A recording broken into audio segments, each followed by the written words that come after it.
Bab 477, Seni Stabilitas Dewa, berhasil menyempurnakan kotak senjata Kimen bagian 2. Masalah ini rahasia, semua orang harus bersumpah untuk tidak membocorkan satu detail pun. Selanjutnya, ada rencana besar yang mewakili kebangkitan aliansi segala usia. Setelah semua orang bersumpah, Yu Gao mengeluarkan sebuah pil dan memberikannya kepada pelindung kiri. Setelah pelindung kiri meminumnya, luka-lukanya sembuh dengan cepat. Dalam waktu kurang dari 1 jam, ia telah memulihkan 70 hingga 80% kekuatannya. Karena itu, semua orang di aliansi segala usia yang mempraktikkan pemurnian Tuhan sangat terkejut. Su Yan, Meng Chong, dan Fang Hao berencana untuk melawan Sekte Roh. Namun, mereka harus menunggu hingga Fang Hao mencapai terobosan. Sementara itu, mereka terus mengembangkan dan memahami seni bela diri mereka sendiri, berusaha meningkatkan kekuatan mereka semaksimal mungkin. Muridmu Su Yan telah memahami pedang roh penenang, memberimu teknik roh penenang. Buku emas Tao terbuka dengan sendirinya, memberikan umpan balik yang tiba-tiba. Su Yan telah memahaminya. Li Xuan senang. Teknik penenang roh ini bukan tentang menenangkan jiwa ilahi atau roh primordial, melainkan mengendalikan jiwa ilahi orang lain, mengatur keberadaan atau lenyapnya roh mereka. Su Yan, dengan pemahamannya tentang niat pedang angin mendadak, dao pedang gunung dan sungai, ditambah dengan formasi dan larangan, telah memahami teknik rahasia ini. Ketika ia menggunakannya, teknik itu bagaikan pedang, tertanam di dalam jiwa ilahi orang lain. Hidup dan mati ada dalam pikirannya.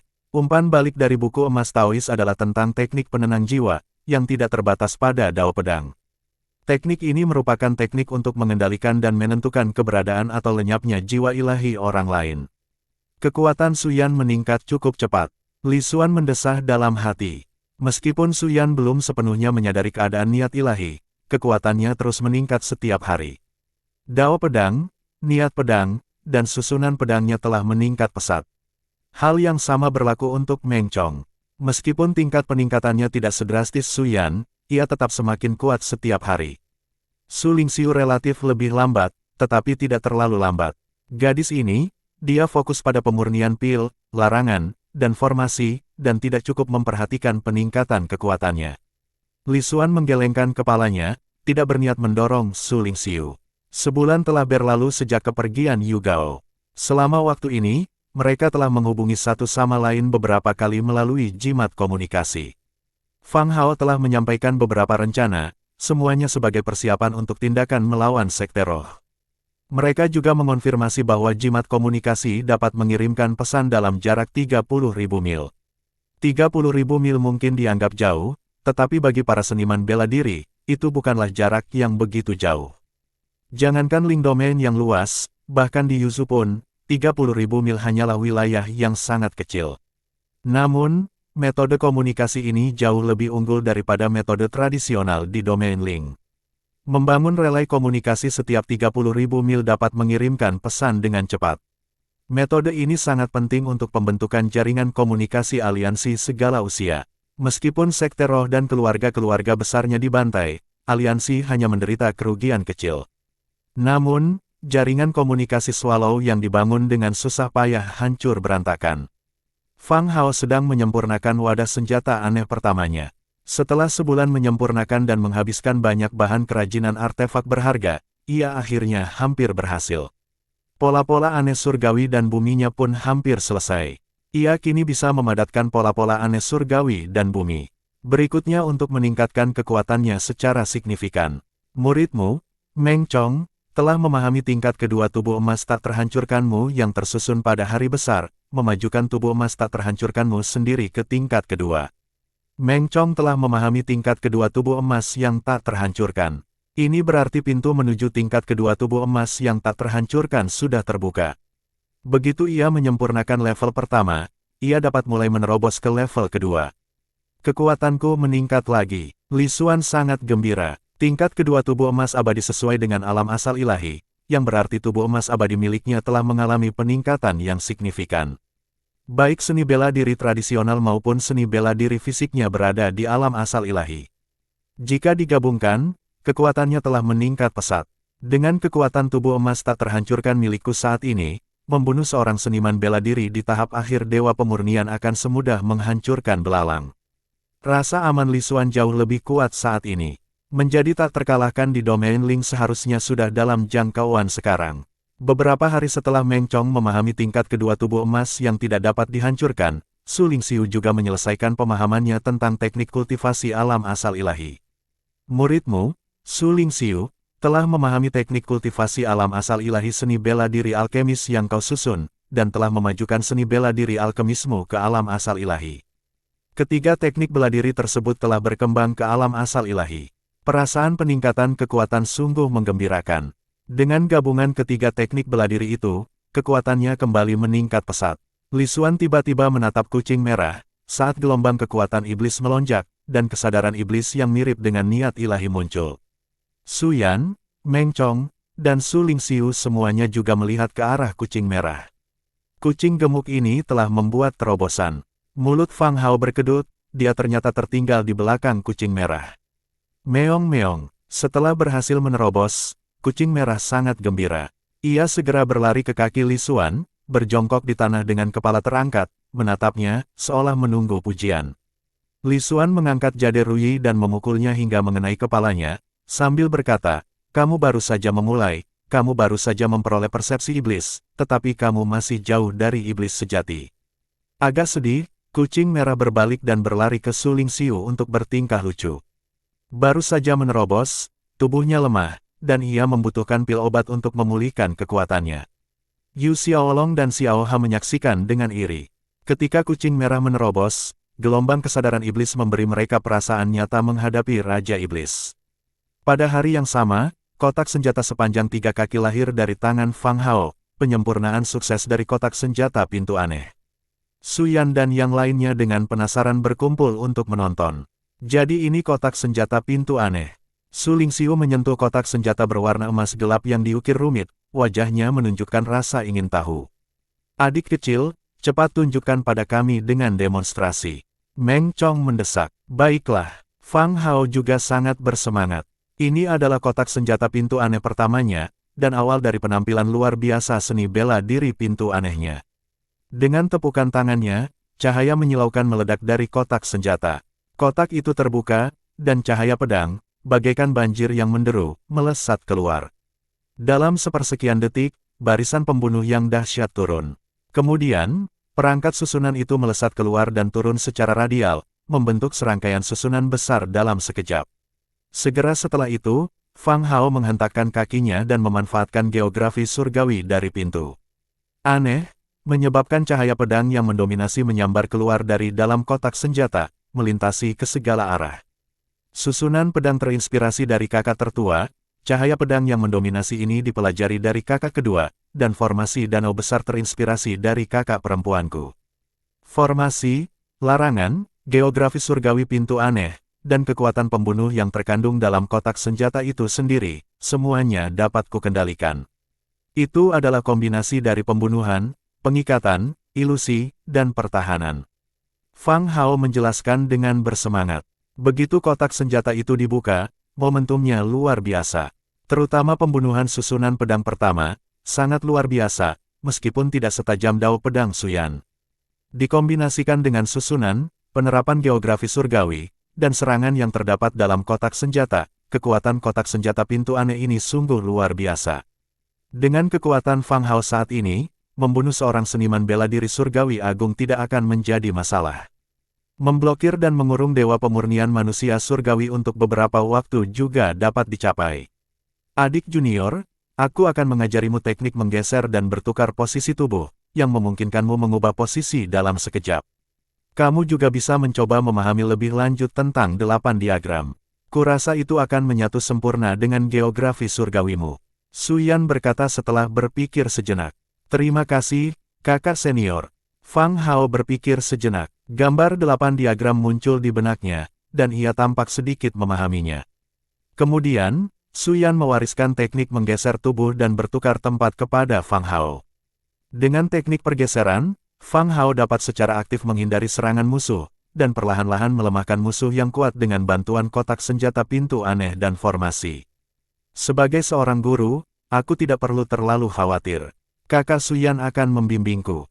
Li Xuan tersenyum. Dengan lambaian tangan Fang Hao, semua perangkat formasi dan susunan pedang kembali ke kotak senjata. Ia membawa kotak senjata itu di punggungnya, menghampiri gurunya, dan dengan sopan berkata, "Guru, muridmu siap untuk menerobos." Ayo, cari tempat untuk menerobos."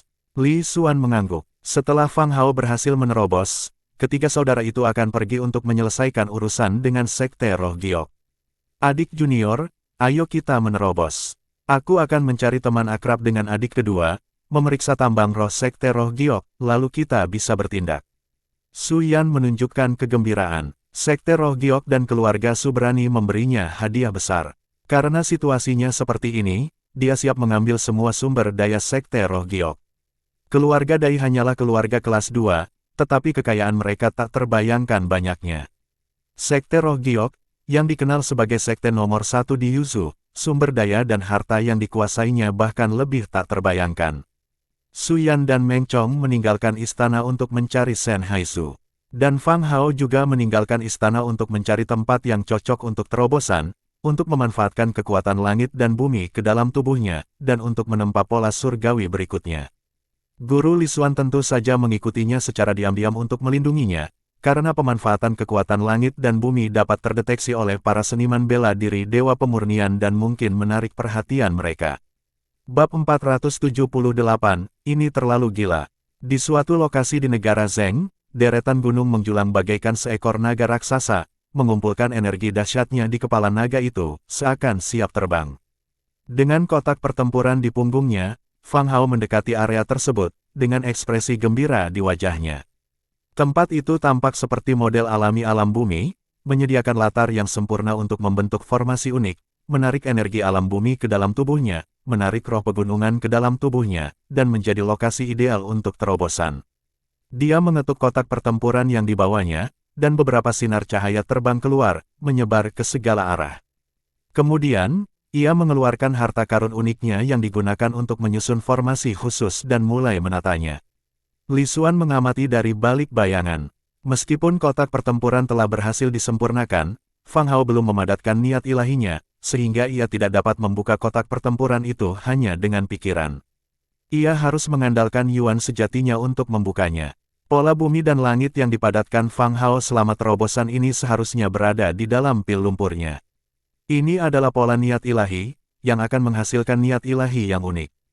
Tetapi, Li Xuan ragu sejenak. Meskipun Fang Hao memiliki kemampuan alam Tongsuan saat pertama kali berlatih, itu karena ia sudah menjadi Grandmaster Agung sebelum mulai berlatih seni bela diri yang unik ini. Secara teori, tingkat kultivasi Grandmaster Agung sesuai dengan alam Tongsuan. Namun, Fang Hao adalah seniman bela diri unik pertama dan pelopor seni bela diri unik, sehingga ia memiliki beberapa kualitas istimewa. Tingkat kultivasi awalnya setara dengan tingkat kultivasi aslinya. Dalam keadaan normal, simbol pertama bumi dan langit harus sesuai dengan alam bawaan. Jika aku tidak salah, Fang Hao akan memadatkan dua simbol bumi dan langit selama terobosan ini untuk menggantikan simbol yang awalnya berhubungan dengan alam Tongsuan. Li Xuan berpikir dalam hati. Fang Hao telah menyiapkan formasi unik, untuk menarik kekuatan besar alam bumi ke dalam tubuhnya, dan mulai memadatkan simbol berikutnya. Ledakan, energi pegunungan menyatu, dan kekuatan alam bumi, selembut angin sepoi-sepoi, terus-menerus tertarik dan berkumpul ke arah Fang Hao. Daerah ini terletak di daerah terpencil yang penduduknya sedikit. Meskipun ada beberapa gerakan, namun tidak disadari. Muridmu, Fang Hao, telah memadatkan simbol kedua bumi dan langit.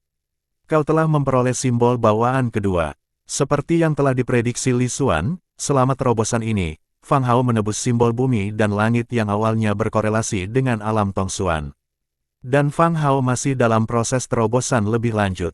Apakah karena kitab emas Tao, setiap pelopor seni bela diri memiliki beberapa keunggulan khusus? Li Xuan menatap buku emas Tao di alas jiwanya, tenggelam dalam pikirannya. Red Chat merupakan pelopor seni bela diri Big Demon, dan sebagai pelopor, ia juga mempunyai beberapa kualitas istimewa. Ledakan, di atas pegunungan, awan-awan bergulung-gulung, berkumpul menuju tempat Fang Hao berada. Energi bumi dan langit menjadi lebih intens, seolah-olah sensasi alam bumi tengah menyatu. Di balik awan, guntur bergemuruh, seakan-akan malapetaka guntur akan segera terjadi. Li Xuan mengangkat sebelah alisnya, agak terkejut. Kondisi niat ilahi, ide yang kupikirkan, memadatkan kehendak alam bumi menjadi kehendakku sendiri. Selama terobosan Fang Hao, niat ilahi dari gerbang unik juga memadatkan niat alam bumi, sehingga ia mengumpulkan niat alam bumi. Melihat awan semakin mendekat dan kilatan guntur, memang tampak seperti datangnya bencana guntur. Tentu saja, ini hanyalah fenomena yang disebabkan oleh konvergensi energi gunung, pemicu energi alam bumi, dan kondensasinya menjadi kehendak alam bumi. Itu bukan kesengsaraan guntur yang sebenarnya. Baik itu seni bela diri yang unik maupun seni bela diri fisik, bahkan dengan praktik dan sistem yang berbeda, akarnya masih mengikuti jalur seni bela diri sejati. Suyan memadatkan niat alam bumi ke dalam kehendaknya sendiri dan berhasil mencerahkan keadaan niat ilahi, menciptakan terobosan untuk kultivasi pada tahap ini. Praktisi masa depan juga dapat memadatkan niat ilahi. Meskipun sistem seni bela dirinya berbeda, tetap saja sama. Li Xuan merenung, terobosan Fang Hao merupakan proses alami. Meskipun, ketika memadatkan simbol ketiga bumi dan langit, kesadaran spiritualnya akan menahan tekanan dan bahkan rasa sakit. Namun, selama ia mengertakkan gigi dan menahannya, ia berhasil menerobos. Muridmu, Fang Hao, telah memadatkan simbol ketiga bumi dan langit. Kau telah memperoleh simbol bawaan ketiga.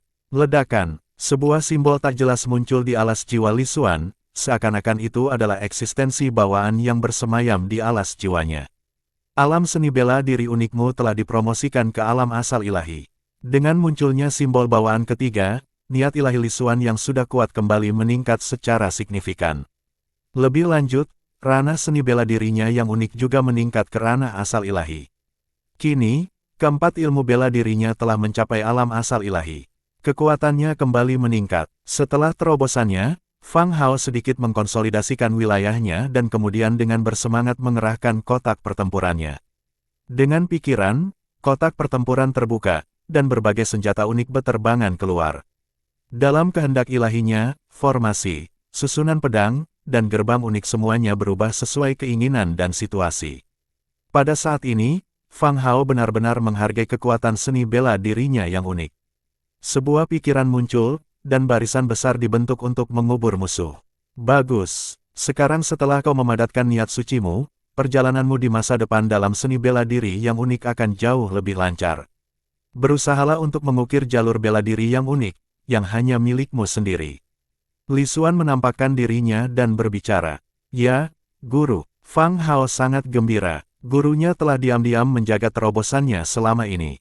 Untuk terobosan di masa mendatang, siapkan susunan perlindungan besar sebelum setiap terobosan. Li Xuan mengamati sekeliling dan berbicara. Saya mengerti, Guru. Fang Hao menjawab dengan hormat. Li Xuan mengangguk, berbalik, dan kembali ke istana. Fang Hao mengikutinya dari belakang. Selamat atas terobosanmu, adik junior. Kembali di istana, Su Lingxiu berkata dengan riang. Kalau bukan karena pil kakak, bagaimana mungkin aku bisa sembuh secepat ini? Aku harus berterima kasih padamu, Kak. Fang Hao menjawab dengan malu-malu. Terobosan telah usai. Selanjutnya adalah aksi melawan Sekte Dewa Giok. Bab 479, ini terlalu gila bagian 2. Selanjutnya, dia akan mengambil alih kendali aliansi segala usia sebagai pemimpin aliansi Yuzu, dan memimpin para anggota aliansi untuk menciptakan tempat bagi diri mereka sendiri. Dia mengeluarkan jimat komunikasi untuk menghubungi Yu Gao dan mendapatkan beberapa informasi tentang dunia luar. Selanjutnya, Fang Hao mulai menjelajahi jalur pembuatan simbol mistis. Setelah memadatkan keadaan niat ilahinya, pemurnian artefak dan penciptaan formasi mengalami peningkatan yang signifikan. Ia kini mampu menerapkan beberapa teknik misterius, menampilkan kekuatan dasarnya. Setelah 5 hari penelitian dan percobaan berulang-ulang, dan setelah membuang beberapa bahan, susunan simbol pertama pun lahir. Itu adalah jimat susunan kabut. Setelah diaktifkan, ia akan menghasilkan lapisan kabut yang menyelimuti semua orang di dalamnya. Kabut tersebut memiliki efek yang menghalangi penglihatan, indera, dan energi jiwa ilahi. Akhirnya berhasil, meskipun jimat kabut dianggap umum dan bernilai rendah, ini merupakan terobosan dari 0 hingga 1. Penyempurnaan jimat kabut yang berhasil ini menandakan bahwa pemahamannya terhadap jalur pembuatan simbol mistik sudah benar. Jimat giok dengan efek berbeda juga dapat disempurnakan menggunakan metode ini. Pada saat Fang Hao berhasil membuat jimat kabut, buku emas Tao di alas jiwa Li Xuan terbuka. Muridmu telah memahami jalan pembuatan simbol mistik, kau telah memperoleh pemahaman sejati tentang jalan simbol. Li Xuan diam-diam gembira. Metode yang Fang Hao temukan untuk menyempurnakan jimat giok adalah dengan menyusun formasi di dalam jimat giok, lalu menggunakan batasan untuk menyegel kekuatan formasi di dalam jimat giok. Setelah diaktifkan, pembatasan akan dicabut, dan kekuatan formasi yang tersegel akan mulai beraksi. Harus dikatakan bahwa Fang Hao memiliki bakat luar biasa dalam pemurnian artefak. Saudara Su, Saudara Meng, kita bertemu lagi. Shen Haizu, saat melihat Su Yan dan Meng Chong, tidak dapat menahan diri untuk tidak menghela napas. Kedua guru dan murid itu benar-benar pandai bersembunyi. Sekte Yusen dan keluarga Su telah menggeledah Yuzu secara menyeluruh, tetapi mereka tidak menemukan apapun. Sebaliknya, mereka menemukan aliansi penggarap lepas yang kurang terbentuk. Terlebih lagi, aliansi para penggarap lepas ini benar-benar memiliki kehadiran dewa pemurnian manusia surgawi, dan bukan hanya satu, yang mengejutkan semua sekte roh dan keluarga di Yuzu. Setelah serangkaian pukulan, tampaknya aliansi penggarap lepas ini akan runtuh. Konon, pemimpin para penggarap lepas, seorang seniman bela diri di tahap akhir pemurnian dewa, terluka parah oleh sesepuh agung Zuliang dari sekte Yusen, dan jika dia tidak mati, dia setidaknya setengah terbuang. Saudara Shen, di mana tambang roh sekte Yusen? Apakah Anda punya informasi? Su Yan tidak bertele-tele, bertanya langsung. Mendengar ini, Shen Haizu langsung bersemangat. Ia mengeluarkan peta yang sudah jadi dan membentangkannya di atas meja. Ini lokasi tambang roh milik sekte Yusen. Kedua tambang roh ini, meskipun dimiliki oleh sekte Yusen, hanyalah tambang skala kecil. Namun, keduanya adalah inti tambang roh sejati dari sekte Yusen, dan ada kemungkinan besar kristal roh di dalamnya mengandung bunga jiwa bumi. Saat ini adalah tambang roh inti sekte Yusen yang paling dekat dengan yang kami ketahui. Apakah ada tambang roh yang lebih besar dan lebih tersembunyi? Masih belum diketahui. Shen Haizu menunjuk ke peta, memperkenalkan tambang roh yang ditandai. Tatapan Su Yan dan Meng Chong tertuju pada dua tambang besar. Tujuan mereka pastilah tambang-tambang besar inti sekte Yusen, terutama karena diyakini terdapat obat spiritual yang dikenal sebagai bunga jiwa bumi yang tumbuh di kedua tambang ini. Saudara Su, Saudara Meng, tambang-tambang besar inti sekte Yusen sedang diduduki oleh dewa pemurni manusia surgawi. Mustahil untuk segera mengosongkan kristal roh di dalamnya. Menurut pendapatku, lebih baik fokus pada tambang kecil itu. Kehilangannya sendiri juga akan menjadi pukulan telak bagi sekte Yusen. Sambil menelan segumpal air liur, Shen Haizu menyaksikan Su Yan dan Meng Chong menatap tajam ranjau besar itu, dan ini membuatnya merasa agak gelisah. Jika mereka benar-benar berhasil mengambil alih tambang besar ini, sekte Yusen akan benar-benar menjadi gila. Mereka bahkan mungkin bersedia membayar biaya berapapun untuk mengundang kekuatan eksternal guna membantu. Dia pun khawatir perkara pemberian informasinya akan terbongkar. Meskipun, hingga saat ini, tidak seorang pun tahu bahwa dia telah menghubungi Su Yan dan Meng Chong, dan lebih sedikit lagi orang yang tahu bahwa dia telah membocorkan informasi. Akan tetapi, tidak ada tembok di dunia ini yang tidak bocor, dan Tuhan melarang jika tembok itu terekspos, itu akan membuatnya mendapat masalah. Tambang kecil itu tidak menarik. Ayo kita coba dua tambang besar, kata Su Yan bersemangat. Sambil menelan ludah, Shen Haizu berkata, tapi tambangnya terlalu besar, kita tidak bisa menambang semuanya. Orang yang kucari sudah pergi. Tanpa kodok raksasanya yang mampu menelan gunung, bagaimana kita bisa memindahkan begitu banyak kristal roh dengan cepat? Mungkinkah Saudara Su dan Saudara Meng, kalian sedang mengincar bunga jiwa bumi di dalam? Tapi itu hanya rumor bahwa bunga-bunga ini ada, kami belum yakin.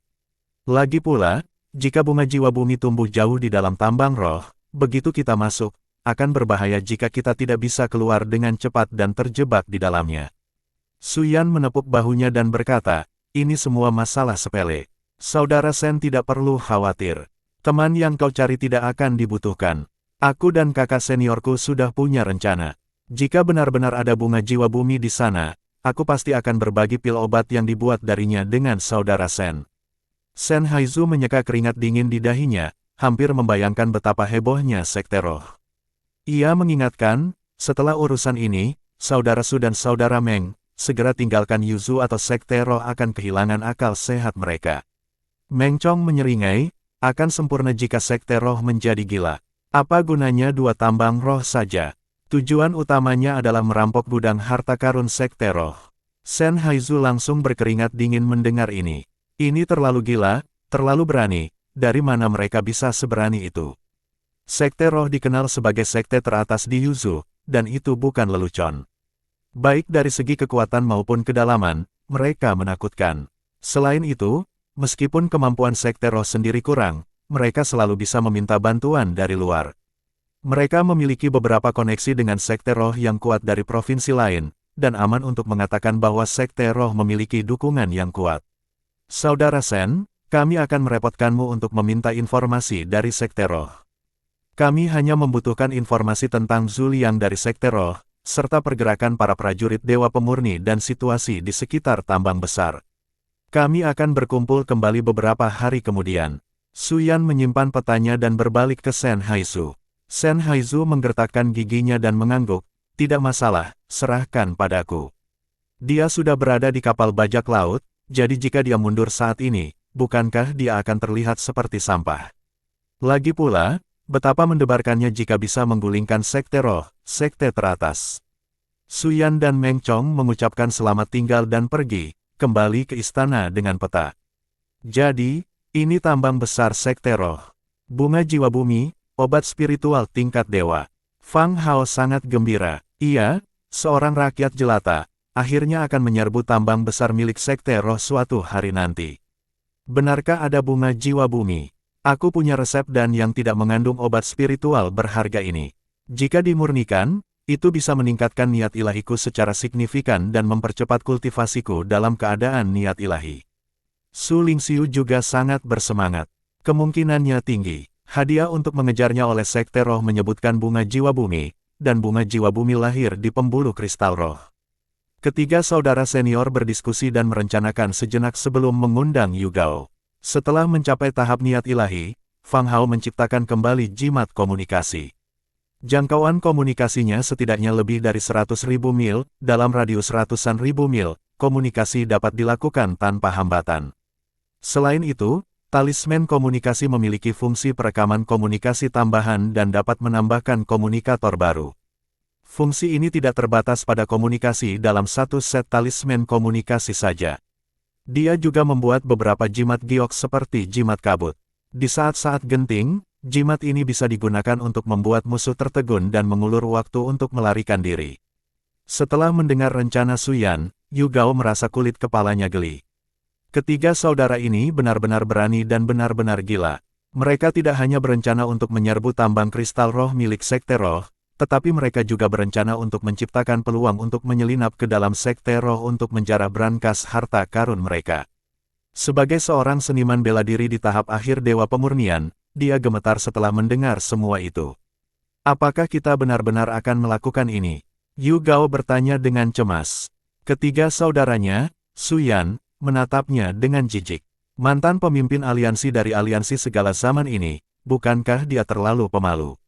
Pelindung Yu, jika aliansi segala zaman terus bersembunyi, aku khawatir kita akan kehilangan tekad, semangat kita akan pudar, dan keberanian kita akan habis. Tanpa gairah, tanpa tekad, tanpa keberanian, bahkan jika aliansi segala zaman muncul kembali di dunia, semangat juangnya akan hilang. Itu tidak bisa diterima. Meskipun kita berkembang dengan hati-hati, kita tidak boleh lupa untuk membuat kekacauan secara diam-diam. Fang Hao mendesah dalam-dalam. Untuk mengembangkan aliansi segala usia ini, dia benar-benar harus mengandalkan dirinya sendiri, sang pemimpin aliansi yang baru. Baiklah, aku akan mengikuti perintah hierark. Yu Gao menggertakkan giginya dan berkata, sang hierarki benar, kita tidak boleh kehilangan gairah, kita tidak boleh kehilangan keberanian. Lebih seperti itu, Fang Hao memberinya lebih dari selusin jimat giok, ini adalah jimat kabut. Setelah diaktifkan, awan kabut besar yang membingungkan akan muncul, menghalangi persepsi dan kekuatan jiwa ilahi musuh, memberi waktu untuk melarikan diri. Yu Gao mengambil jimat kabut, wajahnya penuh ketidakpercayaan. Selain jimat komunikasi, apakah ada benda ajaib lain seperti itu? Anda dapat mencobanya untuk membiasakan diri. Fang Hao mengingatkannya. Baik, Hierarki. Yu Gao menembakkan jimat giok dan mengaktifkan jimat kabut. Dengan suara keras, awan kabut tebal langsung turun menutupi radius puluhan kaki. Ketika ia mencoba menjangkau dengan jiwa ilahinya, ia mendapati dirinya tidak dapat menembus kabut tersebut. Bab 480, Susunan 9 kali lipat, Tambang Roh Gunung Baru Giok. Jimat giok memicu formasi berkabut yang berlangsung selama 1/4 jam, setelah itu kekuatan kabut menghilang. Namun Yu Gao masih bersemangat.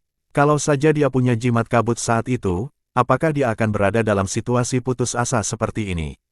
Kalau saja dia bisa memicu jimat kabut dan menghalangi Zhu Liang barang sesaat saja, dia pasti sudah bisa lolos.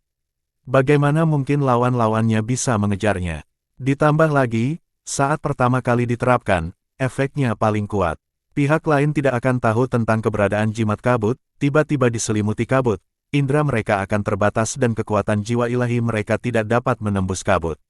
Reaksi pertama mereka bukanlah membunuh musuh, melainkan melindungi diri mereka sendiri.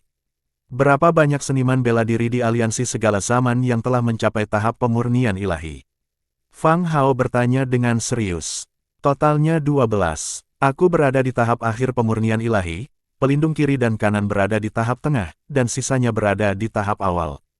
Yu Gao berbicara dengan serius.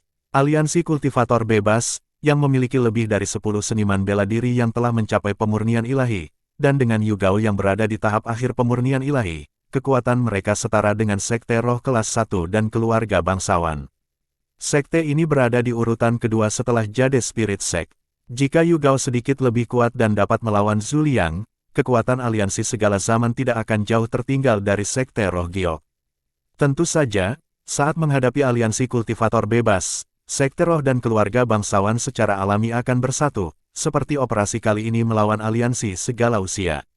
Meskipun Sekte Roh Giok dan keluarga Su mengambil alih pimpinan, Sekte Roh dan keluarga bangsawan lainnya juga turut berpartisipasi. Karena itulah aliansi segala usia bersikap bungkam, dan hanya berani bertindak secara rahasia. 12, itu bukan jumlah yang sedikit. Tugas kalian adalah memancing para seniman bela diri pemurnian ilahi dari Sekte Roh Giok. Tentu saja, Sekte Roh Giok tidak bodoh dan tidak akan semuanya pergi, tetapi memancing sebagian besar dari mereka sudah cukup. Saudara Yu, cobalah untuk memancing Zhu Liang pergi. Su Yan merenung sejenak lalu mulai memberikan tugas kepada para seniman bela diri pemurnian ilahi dari aliansi segala usia. Fang Hao kemudian mengeluarkan lebih dari selusin jimat giok dan menyerahkannya kepada Yu Gao, sambil berkata, ini adalah simbol pergeseran seketika. Tidak mudah untuk menyempurnakannya, kami menghabiskan banyak bahan langka untuk membuatnya. Masing-masing dari kalian mendapatkan satu, gunakan untuk melarikan diri di saat-saat kritis. Ini memungkinkan pergeseran seketika sekitar 100 li. Tentu saja, kalian harus mengendalikan arah pergeseran kalian sendiri. Fang Hao telah menghabiskan waktu lama menyempurnakan simbol pergeseran instan, membuang banyak material langka dalam prosesnya. Hanya dengan bimbingan Li Xuan, ia berhasil memproduksinya. Dan meski begitu, mereka tampak kasar dan jarak teleportasinya relatif pendek, tetapi mereka masih bisa digunakan. Yu Gao terkejut lagi, simbol pergeseran seketika. 100 li mungkin tampak dekat bagi seorang seniman bela diri pemurnian ilahi, tetapi pada saat kritis, itu bisa menjadi penyelamat.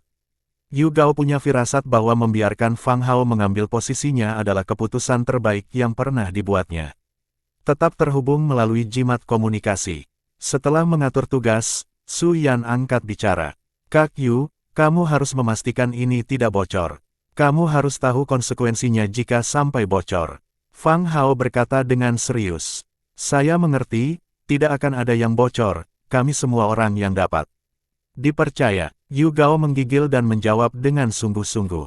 Jika berita tentang jimat kabut, jimat komunikasi, dan simbol perubahan instan tersebar, Sekte Roh dan keluarga bangsawan pasti akan bertindak. Konsekuensinya akan berat, terutama karena aliansi segala zaman belum cukup kuat. Yu Gao pergi. Adapun Su Yan dan kedua saudaranya, mereka mengucapkan selamat tinggal kepada Li Xuan. Ketika ketiga saudaranya itu pergi, Li Xuan mendesah dalam hatinya, murid-muridnya benar-benar tahu bagaimana cara menimbulkan masalah. Kali ini, Sekte Roh Giok pasti menjadi gila. Dia tidak pernah meremehkan kekuatan Sekte Roh dan keluarga bangsawan. Pada akhirnya, dia, tuan mereka, mau tidak mau harus turun tangan dan menekan segalanya. Untungnya, dengan kekuatanku saat ini, aku tak terkalahkan di domain Ling. Seharusnya aku baik-baik saja. Kalau dia sampai berhadapan dengan pengepungan dari para seniman bela diri pemurnian Dewa Puncak, itu akan menempatkannya di bawah tekanan yang besar, apalagi yang lebih kuat dari Sekte Roh Transenden. Sekalipun aku sendirian, jika mereka datang mengepungku dan membentuk formasi besar, kita lihat saja siapa yang akan membunuh siapa. Li Xuan tidak bingung, sekali formasi besar terbentuk, siapa yang dapat menentangnya. Ia bangkit dari kursinya dan dengan lambaian tangannya, sebuah formasi besar terbentuk di sekeliling manor. Dengan formasi ini, bahkan seorang seniman bela diri penyempurnaan ilahi tingkat atas pun tak akan menyadarinya dan tak akan mampu menembusnya. Lalu dia melangkah maju dan menghilang dari tempatnya. Guru, apakah Anda takut saudara-saudara kita akan membuat kekacauan besar dan mendatangkan musuh-musuh yang kuat untuk mengejar mereka? Melihat tuannya pergi, Su Lingxiu tak dapat menahan diri untuk bertanya dalam hati. Ia merasa sedikit menyesal, karena tuannya diam-diam menjaga, seharusnya ia ikut bersenang-senang. Sosok Li Xuan muncul di lokasi gerbang Lingyu. Saat itu, gerbang Lingyu telah tertutup sepenuhnya dan kedua penjaga di dalam aula tampak sangat bosan. Tapi itu tugas mereka, meskipun gerbang Lingyu ditutup, seseorang harus ada di sana, berjaga. Tanpa membuat kedua penjaga terkejut, Li Xuan tiba di gerbang Lingyu dan melambaikan serangkaian item formasi. Lapisan demi lapisan formasi raksasa pun tersusun. Gerbang Lingyu diselimuti oleh formasi tersebut. Sekalipun gerbang Lingyu dibuka, mustahil untuk masuk. Mereka bahkan mungkin curiga bahwa gerbang Lingyu telah lenyap sepenuhnya. Su Yan dan Meng Chong sedang merencanakan pergerakan besar. Jika berita dari wilayah dalam bocor, orang-orang pasti akan mencoba memasuki wilayah dalam. Untuk memastikan keamanan wilayah dalam, Li Xuan menyusun formasi ini. Para muridku benar-benar membuatku khawatir. Li Xuan menghela nafas. Siapa yang meminta muridnya untuk menjadi orang yang membantunya membuka seni bela diri dan membuka jalan menuju kekebalannya? Dengan formasi 9 lapis di sini, bahkan seorang seniman bela diri penyempurnaan ilahi puncak pun tidak akan bisa masuk. Tanpa memahami formasi, menerobos dengan kekuatan kasar tidaklah mudah. Kekuatan seseorang seharusnya jauh melebihi kekuatan orang yang membangun formasi tersebut. Li Xuan yakin, formasi yang ia buat dengan kekuatannya saat ini tidak akan mampu ditembus oleh 10 atau 8 seniman bela diri tingkat penyempurnaan ilahi puncak. Terlebih lagi, para seniman bela diri penyempurnaan ilahi puncak dari Sekte Roh Transenden bukanlah seniman bela diri penyempurnaan ilahi puncak biasa. Tidak ada yang aneh di depan gerbang Lingyu. Tak seorang pun bisa melihat bahwa gerbang itu sudah diselimuti formasi. Bab 481, 9 Formasi Berat, Tambang Roh Gunung Yusin bagian 2. Li Xuan berbalik dan pergi. Dia ingin melihat bagaimana muridnya menggerakkan berbagai hal, dan bagaimana dia akan menundukkan Sekte Roh Yusu. Ah, Tuan Muda Sen. Fang Hao memasang wajah terkejut. Pria yang memutus pasokan intelijen itu ternyata Sen Haizu. Fang Hao, Sen Haizu juga tercengang. Kalian saling kenal. Su Yan terkejut. Kemudian ia teringat bahwa Sen Haizu pernah menyebutkan seorang temannya yang memelihara katak pemakan. Karena Fang Hao juga memelihara katak pemakan, berarti teman Sen Haizu adalah Fang Hao sendiri. Fang Hao terkekeh, Tuan Muda Sen telah menjadi pelanggan setia saya selama bertahun-tahun. Berkat kebaikannya, saya bisa hidup dengan nyaman. Sen Haizu menatap Su Yan dan Meng Chong dengan curiga, lalu menatap Fang Hao cukup lama. Ia merasa ada yang berbeda dari Fang Hao. Kalian saling kenal. Fang Hao merangkul bahu Sen Haizu sambil tersenyum riang. Tentu saja, mereka dua kakak laki-lakiku. Sen Haizu benar-benar tercengang. Fang Hao, aku tak pernah menyangka kau punya kemampuan tersembunyi sedalam itu. Pantas saja kau bisa menempa benda luar biasa seperti itu. Jangan salah paham, aku baru saja bertemu guruku baru-baru ini. Berkat kebaikannya, aku bisa menjadi muridnya. Fang Hao menepuk bahu Sen Haizu. Tuan muda keluarga Sen ini sangat berbeda dari murid sejati Sekte Roh dan anggota klan lainnya. Ia tidak bersikap angkuh dan sombong, juga tidak sering menindas para kultivator bebas. Dia adalah sosok aneh dalam Sekte Roh dan klan besar. Sen Haizu, dengan raut wajah iri, sepertinya teringat sesuatu. Ia mulai bertindak licik dan mengeluarkan cermin malam musim semi dari tas penyimpanannya. Saudara Fang, harta karun malam musim semi ini sudah jauh lebih baik. Kamu bisa mencobanya lagi. Baru-baru ini aku mengumpulkan banyak foto wanita cantik yang luar biasa, dan ada puluhan posisi berbeda. Selagi dia berbicara, dia mengaktifkan cermin malam musim semi dan gambar-gambar wanita cantik pun muncul di sana.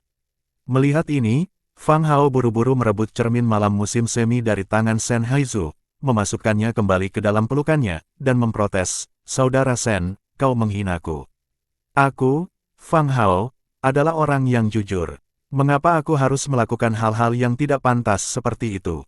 Meskipun metode penempaan cermin malam musim semi ini disediakan olehku, benda ini tidak ada hubungannya denganku. Benda vulgar seperti itu tidak pantas bagiku, Fang Hao." Shen Haizu tercengang. Kapan dia, seorang tuan muda dari klan besar, duduk bersama Fang Hao, seorang kultivator lepas bertubuh gemuk, untuk membahas hal seperti itu? Dan sekarang dia bahkan menyangkalnya. "Fang Hao, kau tidak bersikap seperti saudara sekarang. Aku ingat pernah meminjamkanmu banyak album foto wanita cantik, yang kau pelajari berhari-hari dan bermalam-malam." Shen Haizu tampak tidak senang. "Kamu tidak boleh mengarang cerita." Fang Hao segera menutup mulutnya. Wajahnya yang agak gemuk memerah. Ia menatap kedua kakak laki-lakinya dengan wajah serius dan berkata, "Saudara-saudara, jangan percaya omong kosongnya. Shen Haizu ini agak aneh dan mengoleksi barang-barang vulgar. Ia sering memaksa orang untuk menontonnya bersamanya. Dia sangat rendahan. Pertama kali saya melihat album-album wanita cantik itu bukan atas kemauan saya sendiri. Sebagai seorang kultivator biasa, bagaimana mungkin saya bisa menolak paksaan Tuan Muda Shen? Saya dipaksa." Di bawah tatapan geram Shen Haizu, Fang Hao menyeretnya pergi. Mulut Suyan berkedut. Ia teringat kotak harta karun Shen Haizu, yang rela ia tebus dengan jutaan kristal roh. "Aku tidak menyangka adik junior kita punya hobi ini," seru Suyan. Dia memperhatikan Fang Hao dan Shen Haizu berkerumun. Kedua pria gemuk itu langsung akrab, dan karena itulah mereka berteman. Setelah Fang Hao berjanji untuk menempa cermin malam musim semi yang lebih tinggi dan lebih megah untuknya, Shen Haizu menyerah. Ia kembali dengan wajah bersalah dan meminta maaf kepada Suyan dan Meng Chong. "Ini semua salahku. Aku memaksa Fang Hao untuk melihat barang-barang vulgar bersamaku. Aku minta maaf. Aku salah." Fang Hao adalah pria yang berintegritas. Meskipun saya memaksanya, dia tetap menutup matanya sepanjang waktu, jadi dia tidak melihat apapun. "Ini semua karena kebiasaan burukku. Fang Hao tidak ada hubungannya dengan ini." Suyan dan Meng Chong. Keduanya menatap Shen Haizu dengan wajah aneh, bertanya-tanya apa yang dijanjikan Fang Hao sehingga membuatnya begitu tega meremehkan dirinya sendiri. Fang Hao tertawa canggung, "Kakak-kakak senior, Tuan Muda Shen punya beberapa kebiasaan aneh. Jangan pedulikan dia, dia sebenarnya pria yang baik." Dia mengutuk Shen Haizu dalam hatinya. Kenapa dia harus membesar-besarkan hal seperti itu? "Adik kecil, jangan merasa canggung. Itu hal yang biasa di antara pria," kata Suyan setelah hening sejenak. Selanjutnya, keempatnya membahas rencana aksi dan informasi intelijen tentang Sekte Roh Yuzu. Shen Haizu mengungkapkan informasi terbaru. Sekte Roh Yuzu dan keluarga Su masih memburu saudara Su dan saudara Meng, dan mereka juga mengincar pasukan kultivator bebas misterius itu. Selain itu, tambang roh Sekte Roh Yuzu tetap sama. "Kalau begitu, ayo kita mulai bekerja," Suyan berkata dengan suara serius. "Saudara Shen, kamu bisa menunggu kabarnya saja. Mengenai masalah ini, Shen Haizu hanya bertanggung jawab memberikan informasi dan tidak akan berpartisipasi di dalamnya." Sebelum pergi, Suyan mengirim pesan suara kepada Shen Haizu, "Saudara Shen, apa yang dijanjikan adik laki-laki saya kepadamu sehingga kamu begitu bersedia bekerja sama?" Shen Haizu tersenyum canggung dan berkata, "Saudara Fang berjanji akan menyempurnakan cermin malam musim semi yang lebih misterius untukku, yang dapat memantulkan semua hartaku ke dalamnya. Saudara Su, semoga sukses. Saya masih harus terus mengumpulkan harta karun. Hanya ada satu kesempatan. Di masa depan, Saudara Fang mungkin tidak mau memurnikan cermin malam musim semi." Shen Haizu menyatakan penyesalannya. Sudut mulut Suyan berkedut. Shen Haizu ini sungguh tak berdaya. Gunung Yuxin adalah puncak yang tidak diketahui di Yuzu. Gunung itu tidak tinggi, vegetasinya jarang, dan sedikit kehadiran manusia. Namun, Di bawah gunung ini terdapat tambang kristal roh yang luas, salah satu dari dua tambang kristal roh yang dimiliki oleh Sekte Roh Yuzu. Gunung yang tampak tandus itu sebenarnya dilindungi secara rahasia oleh seseorang yang kuat. Seorang tetua dewa pemurni dari Sekte Roh Yuzu memimpin tempat ini. Alih-alih memaksa para penggarap lepas untuk menambang kristal roh, para murid Sekte Roh Yuzu lah yang melakukan penambangan. Ini adalah tugas bagi para pengikut tingkat bawah Sekte Roh Yuzu, dan juga suatu bentuk pelatihan. Tujuannya adalah untuk menjaga kerahasiaan dan menempa para murid. Lagi pula, bagi para murid Sekte Roh Yuzu, menambang di tambang kristal roh tidak mengharuskan mereka bekerja keras, melainkan hanya menyelesaikan tugas. Selain itu, setelah menyelesaikan tugas, mereka akan diberi hadiah kristal roh. Itulah sebabnya mengapa para pengikut tingkat bawah Sekte Roh Yuzu bersemangat mengambil bagian dalam penambangan. Di Gunung Yuxin, burung layang-layang roh dibesarkan. Burung-burung roh ini digunakan untuk komunikasi, lincah, cepat, dan sangat waspada. Mereka juga bertugas sebagai penjaga sampai batas tertentu. Tentu saja, tidak semua tugas patroli diberikan kepada burung layang-layang roh ini. Lagi pula, selalu ada beberapa cara yang dapat mencegah burung layang-layang roh memberi peringatan dengan segera. Adik kecil, berapa lama waktu yang dibutuhkan untuk membentuk formasi dan menyegel Gunung Yuxin sepenuhnya? Su Yan bertanya dengan sungguh-sungguh. 15 menit. Fang Hao merenung sejenak sebelum menjawab. Gunung Yuxin tidaklah kecil, dan dia tidak dapat mengatur formasi tersebut dalam sekejap. Saya akan menangani orang-orang yang waspada. Meng Chong mengajukan diri. Aku akan mengurus burung layang-layang roh. Kamu bersiap untuk formasi. Setelah Su Yan selesai berbicara, dia mengeluarkan botol kecil dan diam-diam melakukan perjalanan pulang pergi mengelilingi Gunung Yuxin. Di dalam botol kecil itu terdapat pil yang disuling-suling Siu, yang membingungkan burung layang-layang roh. Pil itu hanya efektif untuk burung layang-layang roh, dan tidak dapat dideteksi. Meng Chong diam-diam melumpuhkan semua seniman bela diri yang berpatroli dan bersembunyi dalam kegelapan. Fang Hao mondar-mandir di sekitar Gunung Yuxin, dan sesekali, ia memasang satu peralatan formasi. Tanpa disadari, ia telah selesai memasang peralatan formasi tersebut. Ini adalah pertama kalinya Fang Hao menyiapkan formasi berskala besar seperti itu. Formasinya sudah terbentuk, 3 lapisan formasi saling tumpang tindih. Setelah diaktifkan, formasi itu tidak akan terdeteksi, orang-orang di luar tidak akan menyadari kelainannya, dan orang-orang di dalam, meskipun menyadarinya, tidak akan bisa keluar. Memblokir manusia surgawi Dewa Pemurnian selama 1 jam bukanlah masalah sama sekali. Fang Hao sangat gembira. Ini adalah langkah pertamanya melawan Sekte Roh, terlebih lagi, sekte itu adalah sekte nomor 1 di Yuzu, dan ia merasa gembira sekaligus bersemangat. Dengan kekuatannya saat ini, dia bisa menjebak seniman bela diri tahap awal Dewa Pemurnian selama 1 jam tanpa masalah. Ayo pergi dan bunuh Dewa Pemurnian manusia surgawi itu. Su Yan berkata dengan dingin.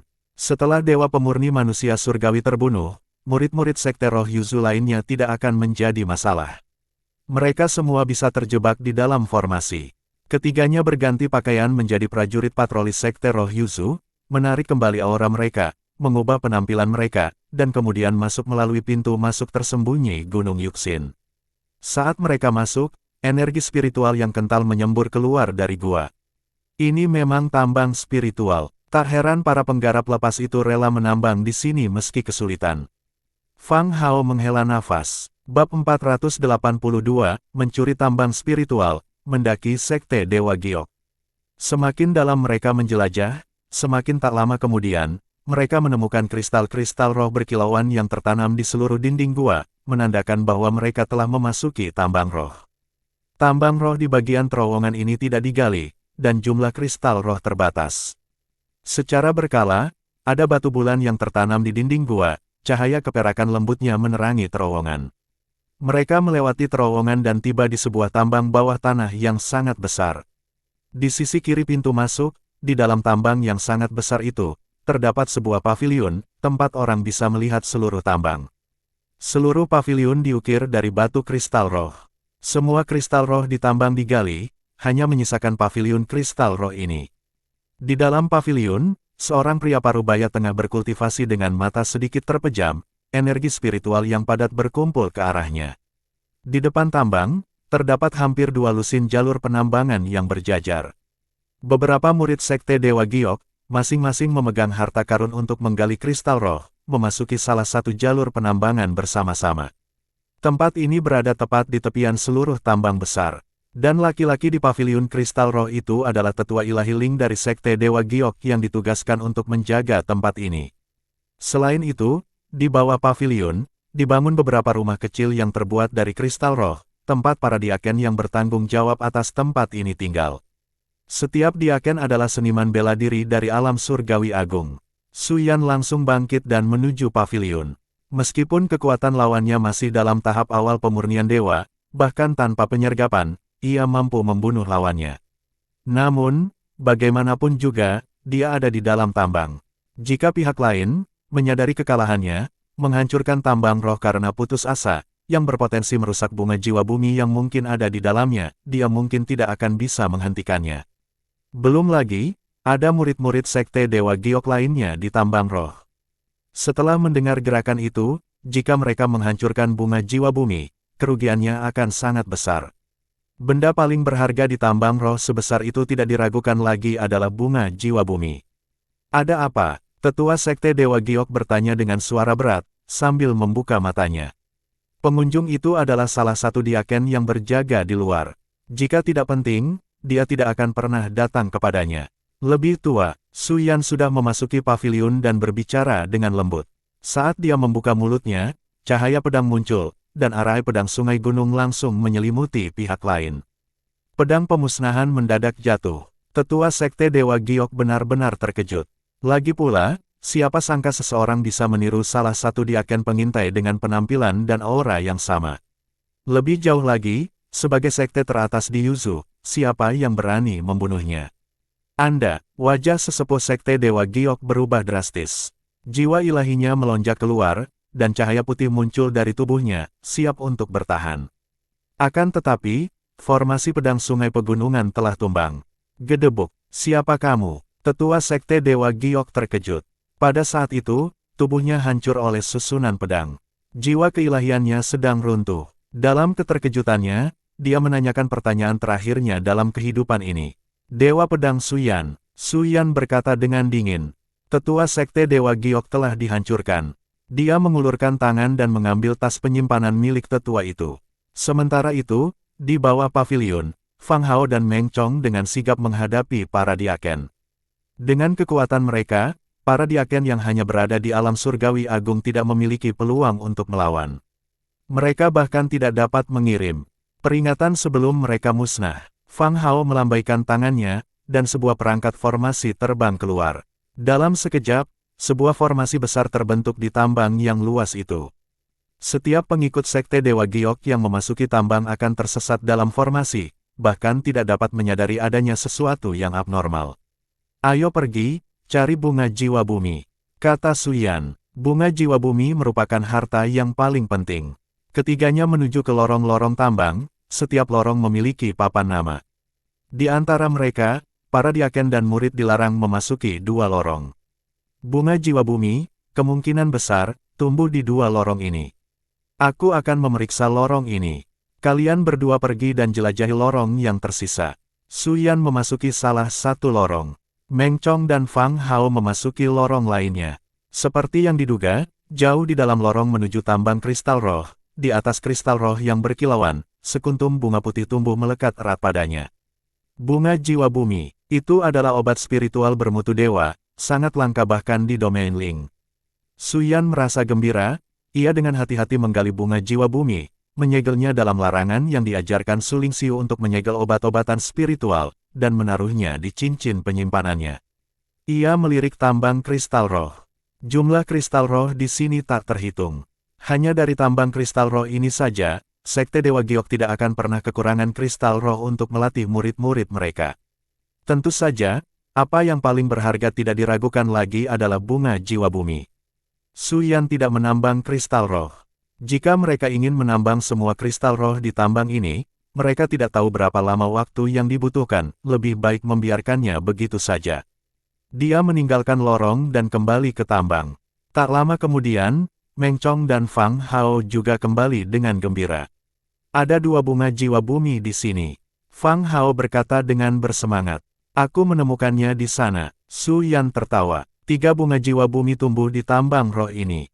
Jika ada juga bunga jiwa bumi yang tumbuh di tambang roh yang lain, koleksi Sekte Dewa Giok pasti sangat banyak, tak heran mereka bersedia memberikan satu sebagai hadiah.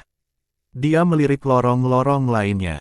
Beberapa murid Sekte Dewa Giok keluar dari lorong-lorong itu, menyerahkan kristal-kristal roh yang telah ditambang kepada para diaken, lalu dengan bersemangat kembali ke lorong-lorong itu untuk melanjutkan penambangan.